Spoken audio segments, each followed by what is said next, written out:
Ranjith phone చేసి చాలా ముఖ్యమైన విషయం మాట్లాడటానికి మీ ఇంటికి వస్తున్నాను అన్నాడు. ఆడు మాట్లాడే పద్ధతిని బట్టి ఆడు సుబ్బు కోసం వస్తున్నాడని నాకు అనిపిస్తుంది. నాకేం అలా అనిపించట్లేదే. కొట్టిన మొహం పగిలిపోద్ది. రంజిత్ వచ్చినప్పుడు ఇట్లా తిక్కదానిలాగా మాట్లాడబోక. అప్పుడప్పుడు అల్లుడు ఏమన్నా తీసుకుంటావా, అల్లుడు ఏమన్నా తీసుకుంటావా అని అడుగుతూ ఉండాలి. ఆలస్యమైందా మామయ్య? మామయ్య, ఆహా, నీ నోటమ్మట మామయ్య అని వింటుంటే కాశీ వెళ్ళి గంగలో మునిగినంత ఆనందంగా ఉంది. నేను వచ్చింది అందుకేలే. అల్లుడు గారు ఏమైనా తీసుకుంటారా? వద్దట. అమ్మాయి దగ్గర తీసుకుంటాలేవే. రాలుడు రాలుడు కూర్చో కూర్చో. శుభ్రేది?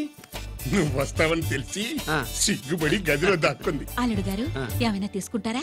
వద్దు. అబ్బా అతనేం తీసుకోలేవే. పోనీ మీరేమైనా తీసుకుంటారా? నేను తీసుకోను, ఇస్తా. ముందు అమ్మాయిని పిలువు. అది రాదు. పెద్దోడికిచ్చి పెళ్లి చేస్తారని దాని భయం. అంటే నన్ను చేసుకోవడం శుభ్రికి ఇష్టం లేదా మామయ్య? అదేం లేదు బాబు, ఇష్టమే. నువ్వు స్వాతిని ప్రేమించవు కదా బాబు, అది దాని భయం. అది ప్రేమ కాదత్త, ఫ్రెండ్షిప్. అర్థం చేసుకోవు. సుబ్బులు రాదేంటి? చెప్పాను కదా బాబు, నువ్వు వస్తున్నావు అని తెలిసి గదిలో దాక్కుంది. నువ్వు వెళ్ళి బాబు వెళ్ళి. అల్లుడు ఏమైనా తీసుకుంటావా? అబ్బా నువ్వు యువతలకు రావే. అల్లుడు నువ్వు వెళ్ళి, అమ్మాయి వెయిటింగ్.